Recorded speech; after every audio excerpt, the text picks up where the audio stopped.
I want to dedicate our learning today to the memory of Rabbi Barry Dove Lerner, who passed away a few weeks ago.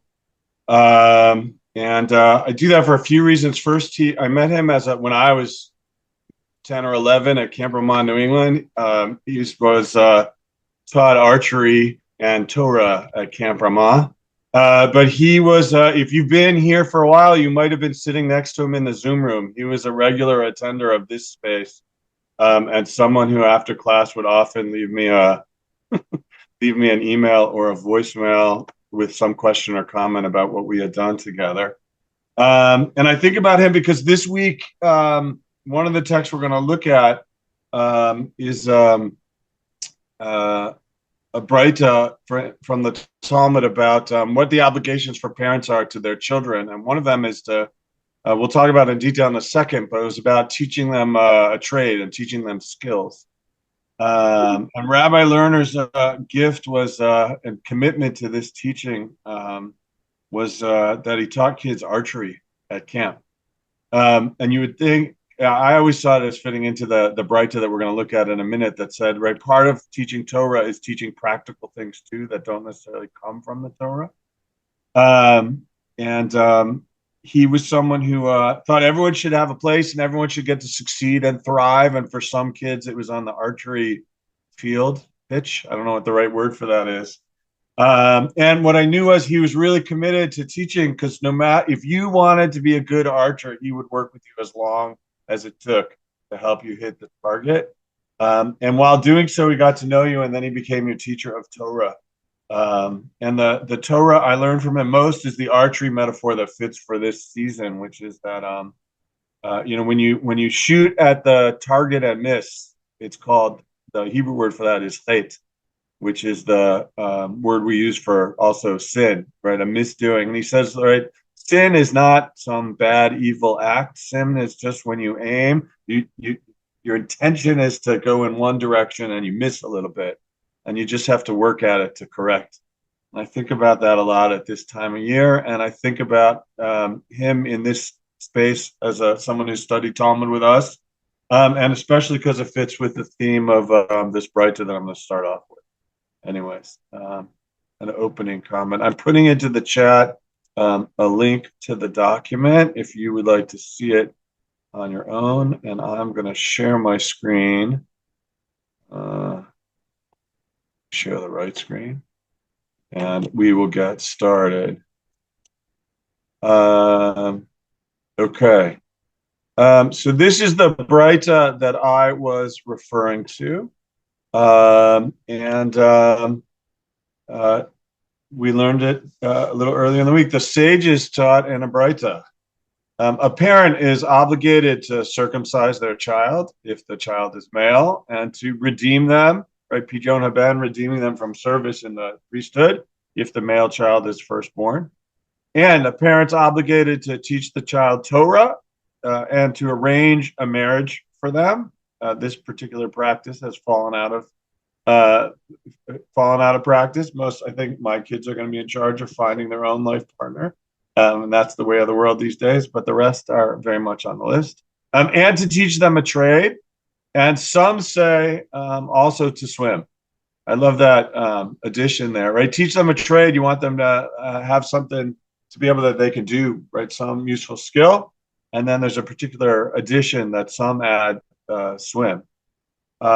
This comes from a whole section that starts with what children are obligated to do for their parents, and then flips to say what our parents are obligated to do for children. And here's one list of those things. There are others as well. And about this Breita, the Gemara has the following conversation, which brings, when I study this text, it always brings a smile to my face. Rabbi Yehuda says, I didn't gender neutralize this part of the text. I apologize for that. Rabbi Yehuda says that any parent who doesn't teach their child a trade teaches them banditry. Meaning, Rabbi Yehuda says if you don't teach your kids practical skills, a trade, something they can do for employment, you're teaching them to be bandits, to be no goodniks. And the Gemara says, can you really think he means this literally? Like, can you really hold parents, say that if parents don't teach them a trade, they're actually teaching them like to be pirates and bandits? No, says the Gemara, it's like as if they're teaching them to do that. Meaning, if you don't teach your kids some practical skills about how to get along in the world and make something of themselves professionally and be self-sufficient, you're going to leave them with no choice other than to be bandits. So while you haven't instructed them in the fine arts of banditry, you're accountable as if you did. And this is a one way for the rabbis to think about that. What are our obligations to our children? Some are, if we go back to the list, some are religious obligations to bring them into the covenant. Some are educational to teach them Torah. There's a piece about ensuring that they have a family life that fit in the social norms of the day and to teach them practical skills, both the trade and also to swim. Later, it's not a text I'm bringing today, but they say, why swimming? They're saying, well, you need to know how to swim because it could save your life one day. And we know, if you fall into water and you can't swim, it could be, even if you can't, sometimes it can be very dangerous. But teaching water safety, that's an important skill. And we could extend that to lots of practical things taught to teach to our children. I want to drill down a little bit on one of these things that's on this list, which relates to what we're all committed to with Daf Yomi, which is the obligation to teach Torah. And the question I have about that is, well, what does that mean? The Gemara has us too. What's the curriculum when we say teach them Torah? How do the rabbis break that down? And there are a number of answers to that in the Talmud. Here we go. We find one this week, where also the rabbis again teach a person should always divide his years into three parts: a third for Bible, a third for Mishnah, and a third for Talmud. Which actually probably Gemara is the better, there. Well, we'll talk about that in a second. So, what do the rabbis say? The curriculum of what Torah you should learn, which then parents are obligated to teach their kids, is right. It's divided into thirds. A third is Bible, a third is Mishnah, a third is Talmud. It's kind of funny for the Talmud to say Talmud because the Talmud didn't exist. Right? When we say Talmud, we mean the book that we're studying. But the rabbis in the Talmud didn't have the Talmud yet, so they couldn't say learn Gemara because there wasn't exactly Gemara. But we think this says, right, a third of the time you should study Torah or maybe the Tanakh as a whole, right, for biblical studies. A third of the time Mishnah. By the time this text emerged, there was a sense of what the Mishnah was, even if it's in its final formative stages.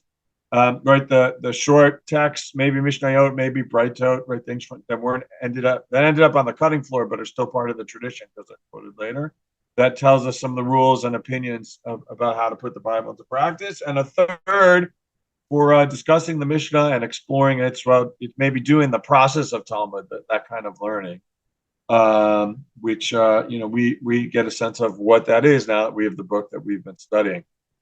And the Gemara, though, thinks very carefully about the statement and raises a challenge not to the idea behind this curriculum, that you should divide your years into three parts and study a third Bible, a third Mishnah, a third Talmud. The Gemara's challenge to this says, well, who knows how long your life is going to be? Nobody knows how long they're going to live.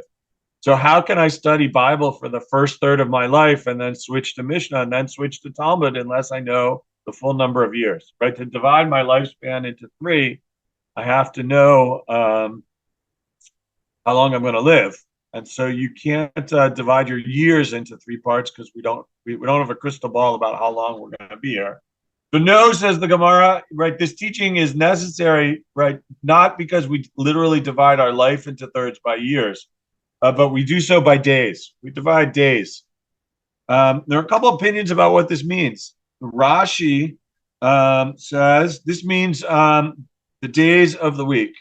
And Rashi's approach says, right, we have a 7-day week. One day is Shabbat, so you take that out. We have 6 days left. 2 days a week you should study Bible. 2 days a week you should study Mishnah. 2 days a week you should study Gemara.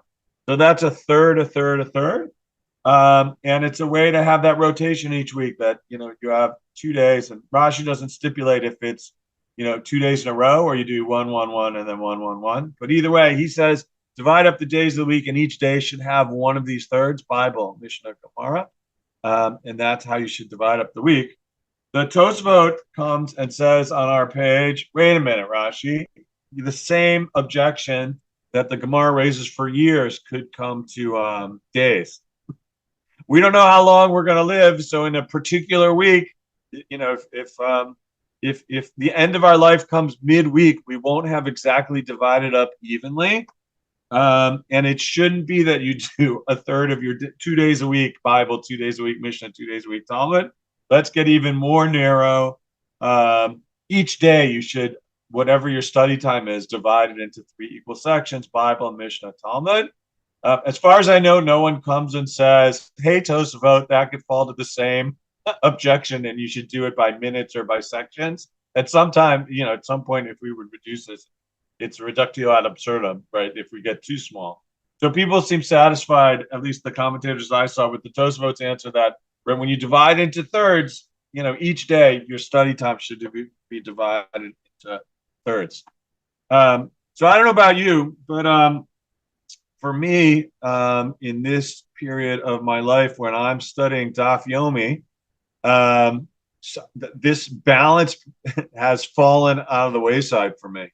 Right, traditionally, right, we're supposed to not only hear the Torah reading and shul on Shabbat morning, but we're supposed to study Parshat Shavua every week. The rabbis sometimes say read it a couple of times in the original and in translation.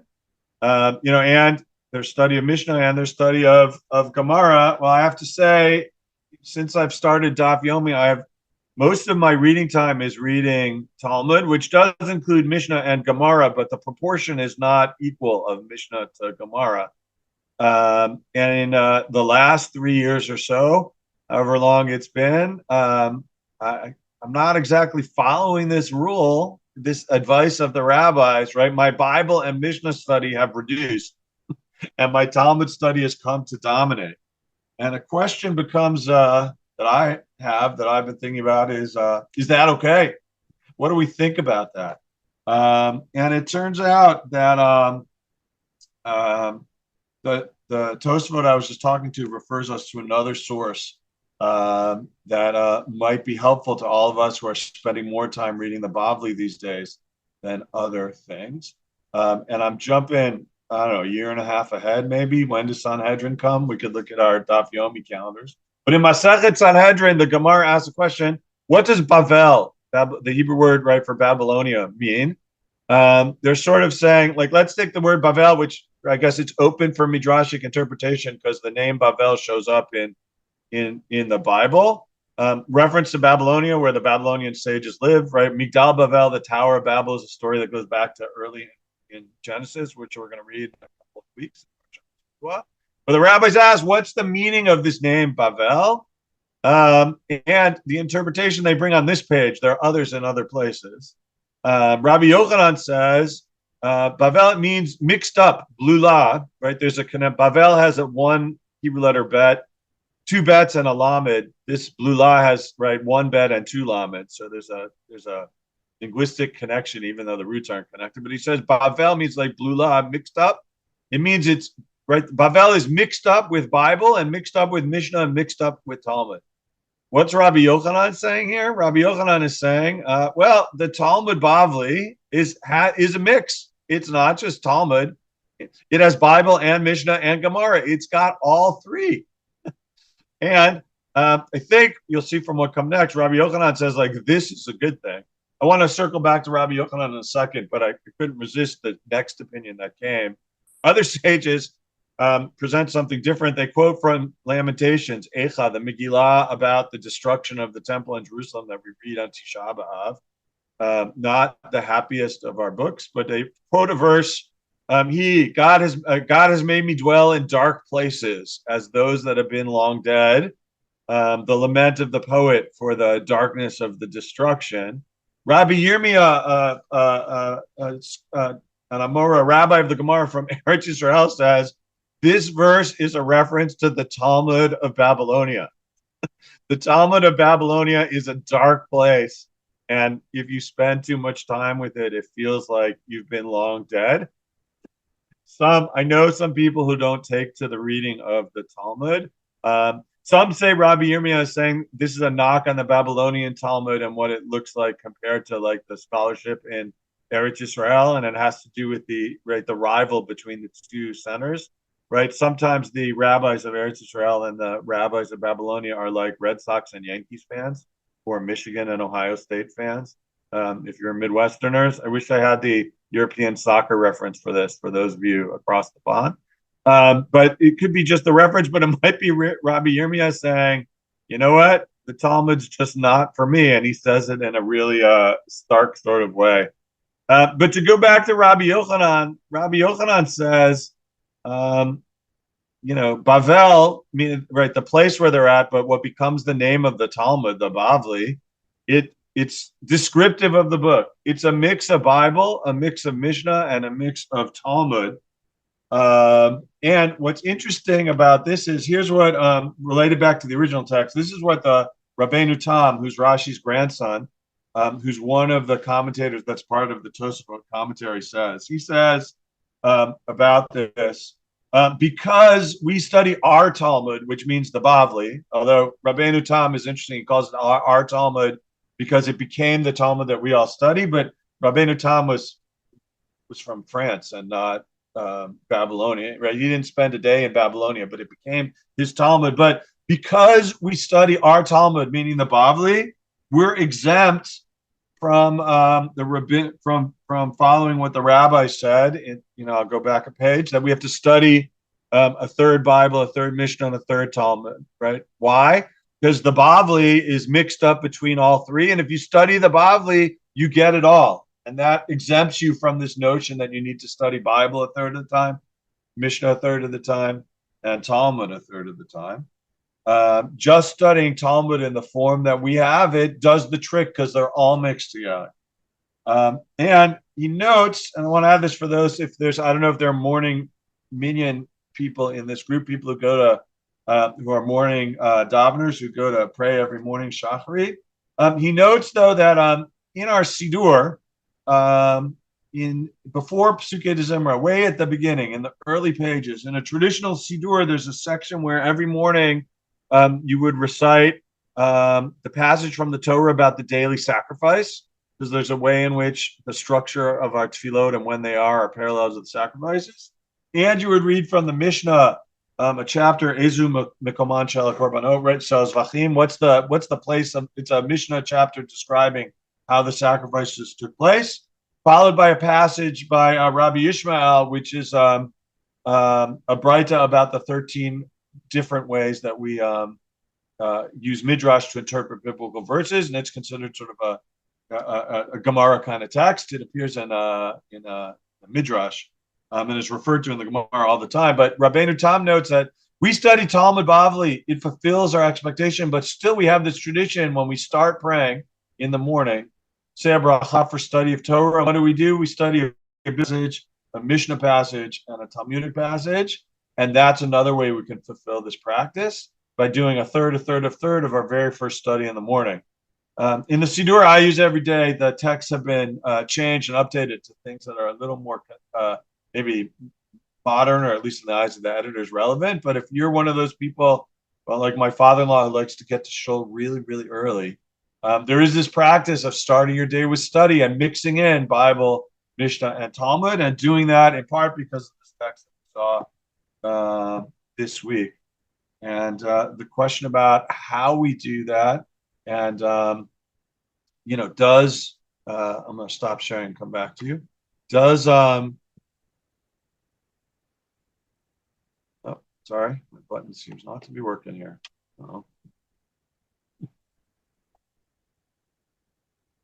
I think I might be unable to stop sharing. Oh, there we go. It's coming. Sorry. Pardon me for that. I had it was a technical issue in my computer, but the actual button, the physical technical issue. All right, I'm back.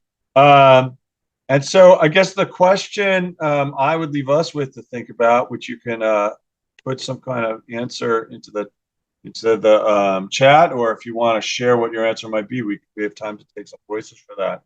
And I'd love to make time to see what other questions came up while I have my slides up. If we're supposed to divide our time between the texts of our tradition, right, studying Torah, studying Mishnah, studying Gemara, um, does the Talmud do it for you? Like, do you think that suffices? Is this Daf Yomi project that we're engaged in, is that enough, or do we still have obligations to study other things in the midst of while we're doing Daf Yomi? We can talk about or put aside. We can have a conversation if that's practical. I don't know how much Daf Yomi time you spend each week, but I do considerably. But I wonder about that notion. Like, what is it that we should be reading to be engaged in Talmud Torah? And what is it that we should be encouraging our kids that we're responsible to teach to study in terms of the balance of Jewish text? Wonder what your thoughts are about that.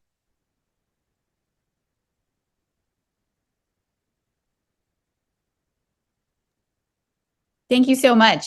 We've got a couple questions in the chat. Would you like me to read them to you so you don't That'd have be to great. scroll? Yeah. So one question is we saw earlier that the rabbinic curriculum is first you master Torah, then you master Mishnah, then you master Gemara. And I think maybe even we saw Midrash mixed in there when we saw that. However many tractates ago we saw that teaching. So Yeah. so the question is, how does that relate? And should we maybe feel good about doing more Talmud now, assuming that we did more Tanakh earlier in our Ah, studies? yeah. So that's a great question and good memory for this. I would say there's a point to pull out of that about the Talmud as a whole. Right. The Talmud isn't always consistent in the advice it gives about things. Right. Especially, right. It's consistent in saying study is an obligation. But we even saw this week someone who said, right, the obligation to teach your children is Torah only or Bible only, depending on which reading you said, that said you just have to study. The obligation to study is for Torah. This other stuff is extra. It's not part of the formal obligation. We saw a text that was quoted about teaching not only your children but your grandchildren that had right Bible, Mishnah, Gemara, right. It had halachot and agadot, which could be different genres of rabbinic literature. It could be midrash. So we have these other texts, right? We saw in other masechtot these things as well. So there's not one recipe. Since we're standing in Kiddushin, I would say from the perspective of the text I brought today, while it says, master Bible first and then Mishnah and then Talmud, that makes sense in terms of knowing the Bible well helps you understand the Mishnah, and knowing the Bible and the Mishnah helps you know Talmud. There's a logic to that. However, the notion is that the goal is to divide them equally, there's the practical Gemara logic that says, how do you know when it's time to switch from one to the other? So, Rachel, the way you asked that you quoted the question that says, well, study Bible and master it and then move on. So that might be a little more flexible on the a third. If your goal is to keep them in balance, because of the problem that we don't know how many years we have to study, we might need another system. I would say, as an educator, jumping into Gemara too early, too fast, sometimes isn't helpful. The question is, when do you start? Right, when do you start Talmud study? When do you start Mishnah study? Right, there's a Mishnah in Pirkei Avot that gives some advice about that. In our contemporary life, I think in Jewish schools where rabbinics are taught, I really think that Talmud Gemara is a high school subject, not a middle school subject. But Mishnah is a middle school subject, maybe even before. But I know there are middle schools out there, Jewish day schools, where Talmud starts in middle school, and there's a question of are you ready for it? Right? Are you developed enough for the abstract thinking and the logical argumentation? Or are you better off spending more time with Mishnah and studying Gemara later? There's no one answer to this, but that's some responses to that question. And would hearing Torah read in synagogue every week count as part of your Bible study? There's the rabbis in the Talmud say traditionally you're supposed, I mean, part of why we read Torah is to study, especially comes from the days where people didn't have access to Sefaria or book, right? They didn't have Torah at home. So you had to go to the community center, to synagogue, to the marketplace, wherever Torah is read to hear it. So Torah study happened with the Torah reading. The rabbis advise that you prepare for the Torah reading, right? That you study and then you go and hear Parshat HaShavua after you've learned it. And it's in some ways it's like that. It's the review or it's the nice reading after where you could follow and the things that stood out to you, you can hear in context one more time. Far be it from me to dictate to all of you like how it is you count the study of things. For many people, right, the time they make to study Torah is while they're in shul listening to in synagogue listening to the Torah reading. So, if you ask me, it certainly counts as part of study. If you ask the rabbis of the Gemara, it depends which ones and which sugya. Some would say probably yes, and some would say study first, then listen after. Right. And they recommend reading it in translation during the week, right? For them, that's the Targum, the Aramaic translation, because that's their language.